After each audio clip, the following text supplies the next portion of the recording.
Well, welcome back, everybody. I wasn't going to do this today, make the videos.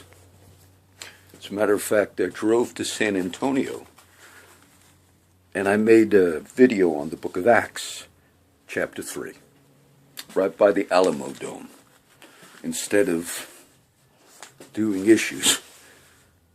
But it's about 5 o'clock, so I just got back. And this is not a big story, but this is a story that fits with all. The newspaper has me making another video, okay? This is real time. I'll upload it in a few minutes and see. This was a case. Basically, there was a case against a man by the name of Mauricio Celis. And it's been going on, it says, for 9 years. The case was dismissed. He was not a lawyer, and so he was charged with pretending to be a lawyer, and then they had money laundering charges and all these types of things on this man. It's been in the media for a while. The reason the case was dismissed is the lead prosecutor from the Skirka reign was going to plead the Fifth Amendment rights to protect himself. This was the detective who investigated a criminal case against a man by the name of Mauricio Celis. And it was on the stand, they just dismissed this case against the man because the lead detective who gave the search warrant for whatever they were looking for, he himself in court, these are the cops, the prosecutors, and the so-called law enforcement. They were going to plead the Fifth Amendment to protect themselves. From what? Now, the judge that dismissed it, his name is Guy Williams. He's the same judge that has called out, you had many years and many years of illegal activity in this county. And that one article, it's in today's paper, where you had a detective and prosecutor going to plead the Fifth Amendment to protect himself concerning with their involvement, what they have done. Now, this is just a symbol of what you see in Oasis County, where prosecutors and detectives are pleading the Fifth Amendment because they were caught doing illegal activities.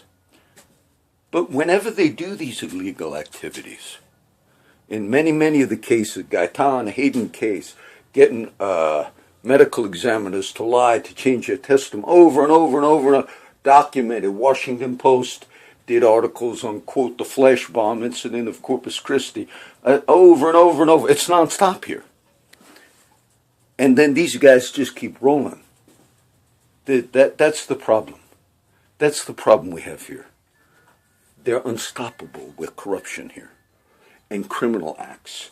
And if I went down a list again of all the things that took place, pulling guns at the park, there was not a warrant for a single individual. There was no crime committed, but guns were out.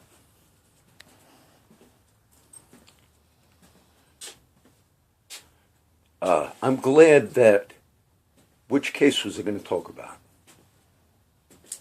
You know, I'm not going to defend Mayor McQueen, who stepped down. But he seemed to be a little saying the media went after him. Nelda Martinez is now going to run. Why do you have a problem with Nelda Martinez? Because Nelda was one of the people that got letters about police corruption in the city. But they're so connected here. Nelda, I spoke to one of your, a roommate to someone who rents from you, properties that are supposedly in violation of city code. I didn't know you had rental properties here where I live. According to my friend who's a veteran, you've never seen him on, so you can't target him. But on his own, he brought up, he's a very intelligent man, this other friend of mine. And he said the corruption here is so. Now here's the question, Jessica Savage, KRAS Channel 6. Are you going to investigate Nelda's possible violations of the codes of having properties in the city? I'm so familiar with how the CCPD does the code enforcement, and they do it to target people. I'm familiar with this. Okay? I'm familiar with this. And code enforcement basically is run by the CCPD.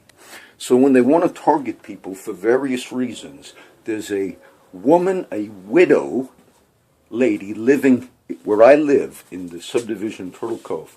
Now, I've not met that lady, but she also has a daughter. They have upwards of $10,000 code violation. They're going to repossess this lady's house. Her husband, I think, used to work. I'm a friend of that family, somebody that's a friend of that family. And I saw they had all the, as a matter of fact, he had to go do some work. They moved some brush from the yard. But you racked up $10,000, $15,000 fines. You say, well, how do you know that's true? I saw the one you gave my friend Don. Now, this is code enforcement. You gave him a $2,500 or $2,400 thing. He was in the hospital for cancer, had the tumor taken out. And you gave him one. He lives right across from Chief Markle. So you have nepotism? Because, Chief, when you rented your house out there off of, right there on Laguna Drive, you rented it to an officer years ago. Yeah, I believe you moved back there because my neighbor told me you moved back. And one of the officer's girlfriends was probably high, according to the neighbors, this years ago. And she trespassed on my friend's property, who had a no trespassing sign on his house, the same one you slapped a $2,000 fine on. And he wanted to file charges, criminal trespassing. But because she was high and staying with an officer who was renting your property, you told my friend, no, you can't press trespassing charges in the city of Corpus Christi unless you have a sign. This is what Chief Markle told my friend.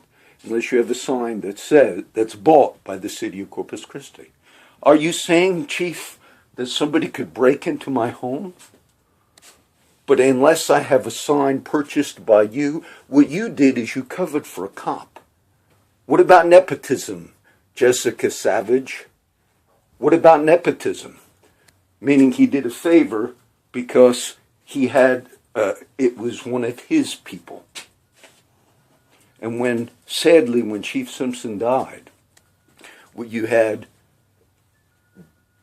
somebody taking a position here that's been in on, that knows all this stuff.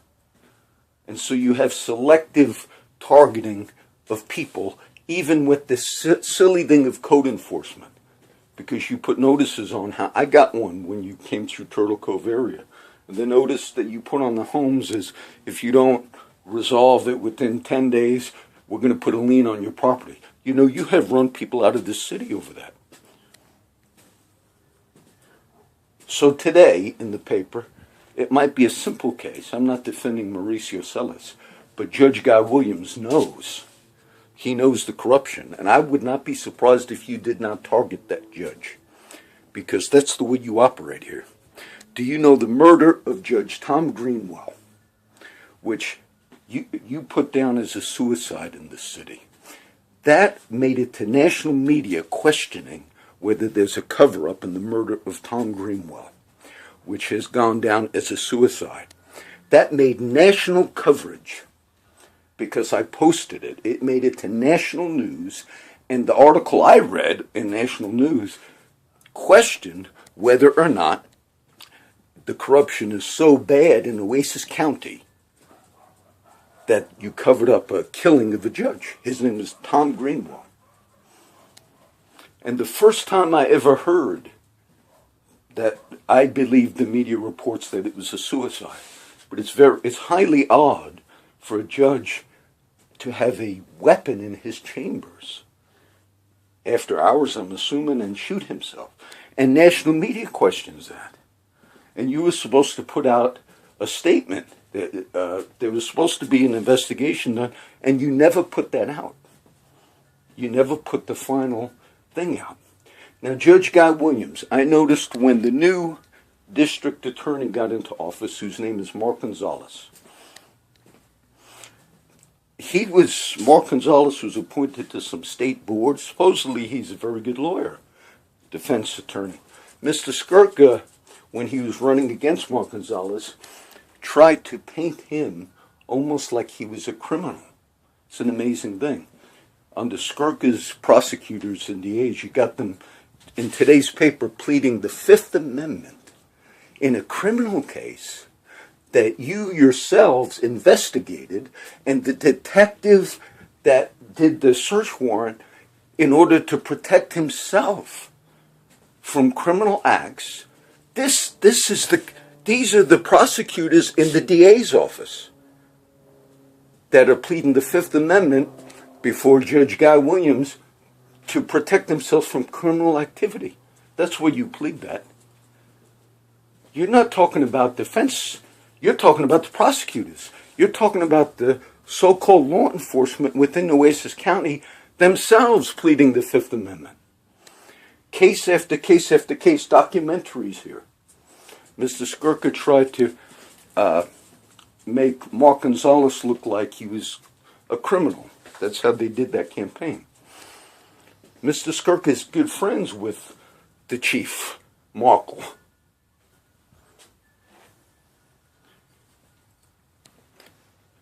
I can go on and on because there's so much of this in this county. So why doesn't the media investigate some of that? That's the question I have.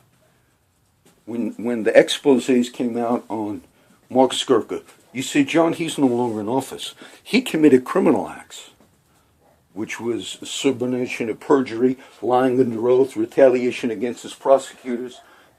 He racked up criminal acts. And when I noticed the swearing in of the new DA, it was interesting. Judge Sandra Watts and others, they had the picture. There were statements being made like, and I found this interesting, said, well, hopefully no longer will we be going after the wrong citizens, things like that. So they all know. They all knew there was, and Mark Gonzalez had to release certain prosecutors. What about the cops that were involved in some of the subornation of perjury in the Gaitan case? What about those detectives? Do they laugh when you have an officer assault in public and it's brought to the attention of you, which happened? You laugh about that, don't you? That's all I could assume, is that you laugh because you were fully aware of that. My other friend said there used to be a group of officers that went around assaulting people. I believe he's in jail. But he used to tell me that. And I used to doubt it. I do not doubt it anymore because then I saw so much else happen. So in today's paper, we see a detective with the prosecutor in a criminal case, he himself having to plead the Fifth Amendment to protect himself against criminal acts that he possibly committed that were going to be exposed. These are the prosecutors and the cops doing this. Do you understand? And so they dismissed the case. I could care less about the Mauricio Celis case. But the fact that you have this happening in the courts here, I believe this is equal to if you went into Mexico, you have so much corruption in Mexico with police and courts and judges and the whole thing about, the drug lord El Chapo and all fun. I don't see it any different than this county. And that's a minor thing in the paper. Well, Judge Guy Williams dismissed the case against Mauricio Celis because the prosecutor and the detective, they were going to plead the Fifth Amendment.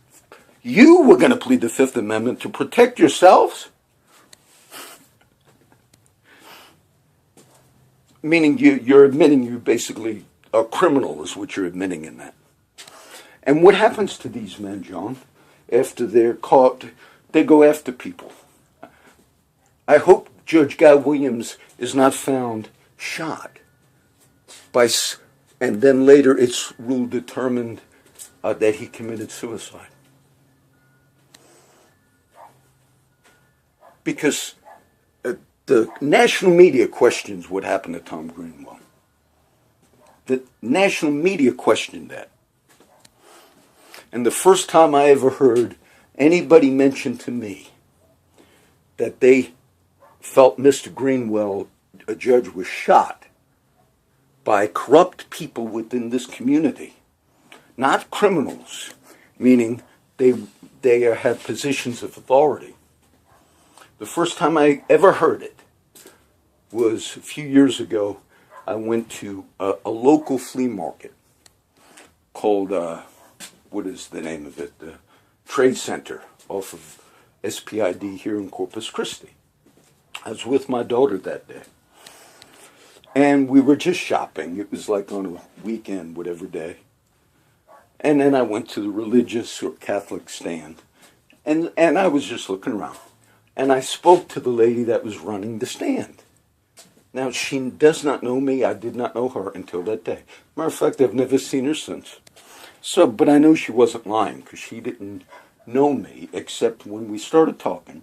I said, oh, I do teach the Bible. And then she even mentioned Scott Hahn, who's a Catholic scholar. And I said, well, I teach in a way that many Catholic friends as well as Protestants can, I said, I'm not anti-Catholic at all. And I even attend the cathedral, the Catholic cathedral there. And I talked to her for a long time because and she was glad. And right at the end, for a few hours talking, but I did eventually tell her I'd do a ministry with street people and all, in where I live. And right at the end, she didn't want to tell me, but she showed me her hand. She was like missing a finger. And she said she was shot. I don't know how many times. I said it before. Maybe she was hit 7 times. And I thought, oh, maybe she had a past. And I said, who shot you? And she said, the Corpus Christi Police Department. I kind of went off the rails while I spoke to her that day. And she showed me multiple. She almost died. And she had one she didn't show me. It was right through, almost pierced her heart. Now, I know she didn't make any of this up because she didn't know me and I didn't know her.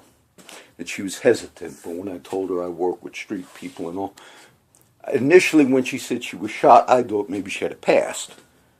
But when she said the Corpus Christi Police Department shot her, and I asked her about her story. And she said that her and her husband, and they lived in Flower Bluff. I don't know if they still live here now. But they had some type of, she was upset about something. And she left the house and went to the island.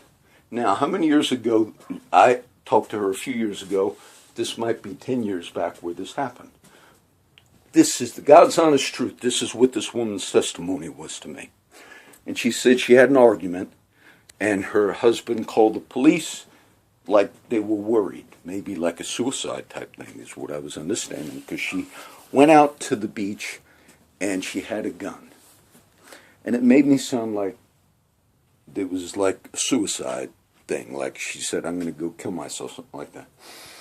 But then she got a call, I guess she had the cell phone, and they told her to come back to the house in Flower Bluff because the Corpus Christi police were at the house where this domestic problem took place here in Flower Bluff.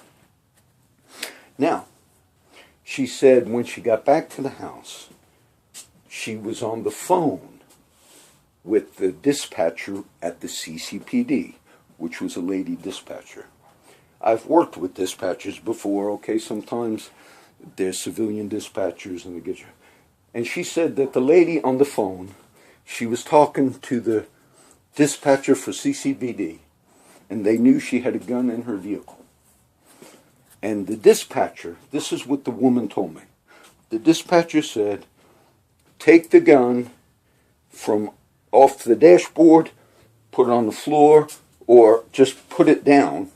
And as she told me, this lady at the flea market now, the Catholic lady that ran the stand, she told me, she said, she did what the command of the dispatcher was, and the cops shot into her vehicle and hit her maybe 6 or 7 times. But the vehicle had like 17 shots. I was very upset.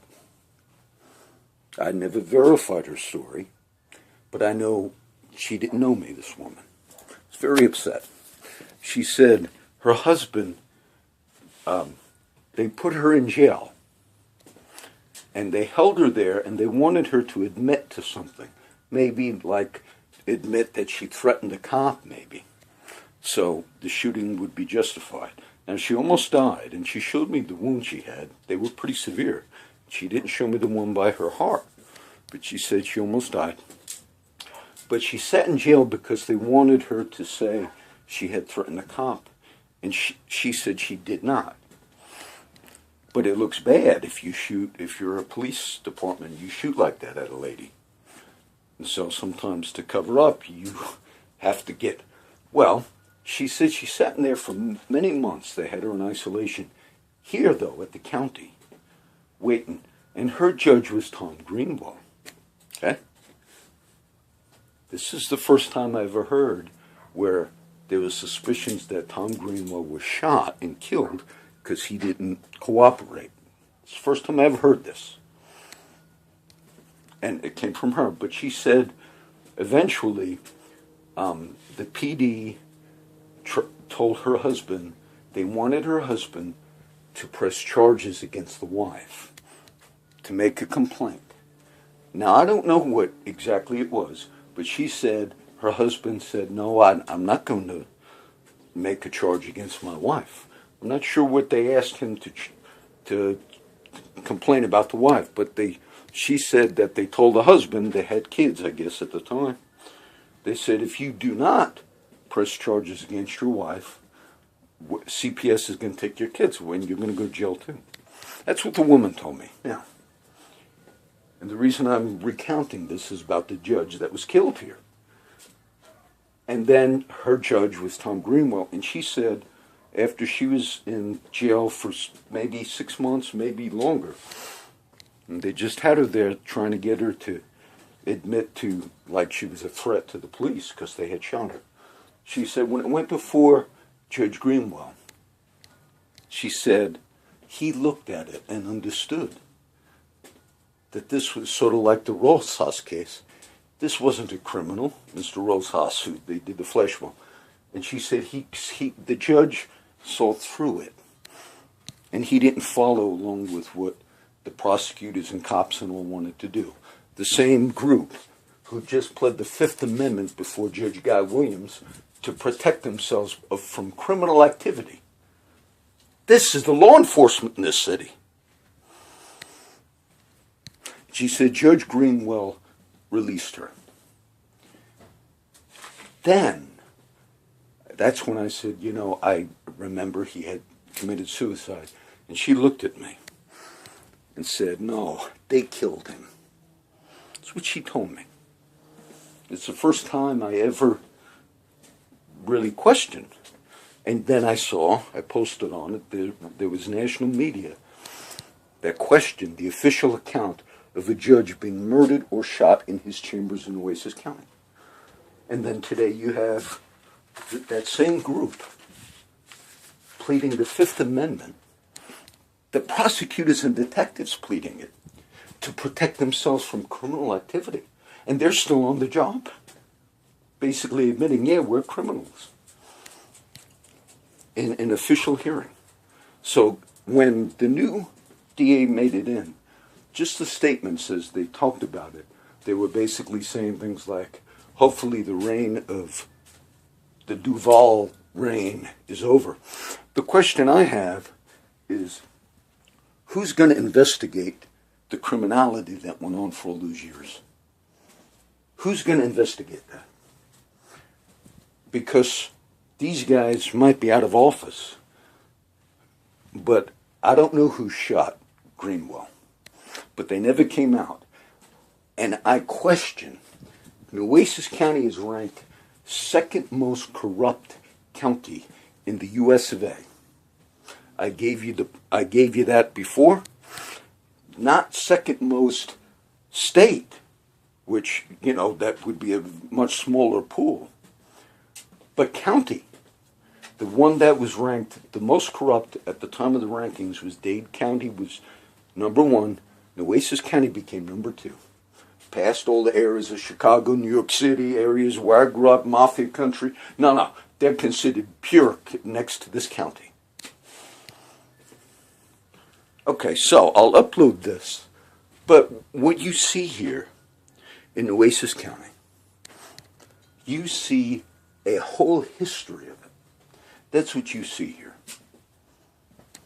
And there has to be outside intervention that comes into this place. Just that prosecutor alone, that detective that was going to plead the Fifth Amendment, he should immediately be investigated. He shouldn't get off with the judge just, what's his name?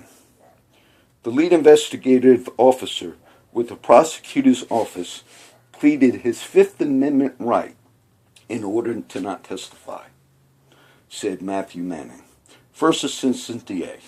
Manning knew that the investigator was going to invoke his right. The investigator in a criminal case. Isn't that amazing? And then they're still doing it. The judge dismissed the case, and they'll be out again. I remember when Mr. Skirka was rebuked by various judges over these last few years. And then the media would ask him, the judges are bringing out criminal behavior by you. And he just wouldn't answer. And I thought maybe he is realizing, he's repenting somewhat. But then when I saw something when he left, they did an interview. I think the one media that, doesn't ever deal with any issues, which is Joe Gazin and Channel 3, they don't ever deal with anything. They asked him, they did thing on him, and he's like, yeah, I had a good run, and I'm going to serve some more.